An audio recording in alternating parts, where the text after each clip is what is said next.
श्री स्वामी समर्थ। आज आहे एकादशी। एकादशीला काही उपाय केले असता नक्कीच त्याचा फायदा होतो।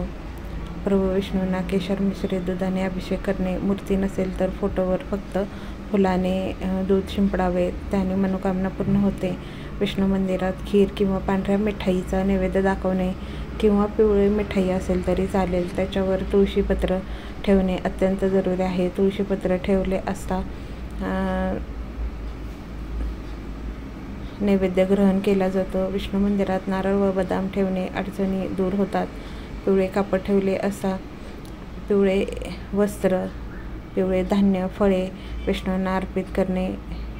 एकादशीला तुळशीसमोर गाईच्या तुपाचा दिवा ओम वासुदेवाय नमः म्हणत प्रज्वलित करणे आणि 11 वेळा प्रदक्षिणा घालणे। प्रदक्षिणा घालत असताना आपल्यावर जे संकट असेल ते बोलणे, म्हणजे ते संकट नाहीसे होते, घरात सुख शांती राहते। नक्की तुम्ही हा उपाय करून बघा। कर्जमुक्तीसाठी पिंपळाला पाणी घालणे, दिवा लावून प्रदक्षिणा घालणे आणि हा उपाय संध्याकाळी 6 नंतर करावयाचा आहे।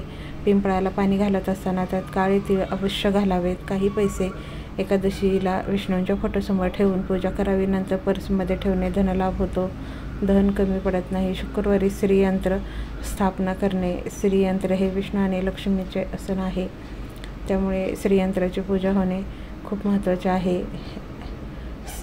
ईशान्य दिशेला लाल रंगाचा दिवा लावू नये।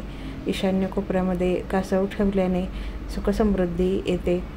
ईशान्य किंवा उत्तर दिशेला ठेवला असता सुद्धा तुम्हाला याचा परिणाम दिसून येईल। ओम देवधरण उदबत्ती, कोणतीही उदबत्ती असेल तरी चालेल, कापूर निरंजन आग्नेयाला ठेवावे। पिवळ्या कापडावर विष्णुमूर्ती ठेवून पुरुषोक्त वाचून अभिषेक करावा। मूर्ती नसेल तर तुम्ही फोटोवर फक्त फुलाने पाणी शिंपडू शकता। विष्णूंच्या पूजेत तांदूळ वापरू नये। गव्हाच्या राशीवर पिवळी फळे अर्पण करावे। कलश ठेवावा। एकादशीला ही सेवा करणे। 12 वेळा विष्णू सहस्रनाम पाठ हा सर्वात मोठी सेवा आहे।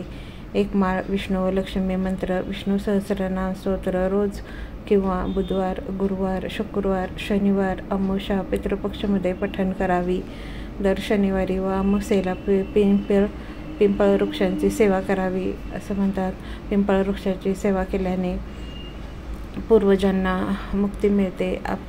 आपल्याकडून झालेले काही दोष असतील तेही कमी होतात। रोज जर तुम्हाला शक्य असेल तर पिंपळाच्या वृक्षाला पाणी अर्पण करणे, दिवा लावणे, अगरबत्ती प्रदक्षिणा करणे, पितरांच्या मुक्ती आणि मोक्षासाठी नक्कीच प्रार्थना करणे। तुमच्या कोणत्याच अडचणी येणार नाहीत। जर पितृ आपले खुश नसतील तर आपल्या जीवनामध्ये खूप अडचणी येतात। आणि महिलांनी तुळशीची पूजा केल्यानंतर गाईच्या शुद्ध तुपाचा दिवा लावावा। दिवा लावत असताना खालील मंत्र म्हणावा। महाप्रसादजनी सर्व सौभाग्यवर्धिनी आदि साई हरा नित्य तुळसी त्वं नमस्तुते। हा मंत्र नक्की म्हणत तुम्ही तुळशीजवळ दिवा लावा। घरामध्ये सुखशांती कायम व दोष दूर होतात। श्री स्वामी समर्थ। आणि ज्यांना कठोर पितृदोष आहे त्यांनी सर्वांनी एकादशीला संक्षिप्त श्रीमद भागवत कथा जर वाचन केलं तर नक्कीच तुम्हाला फायदा होईल।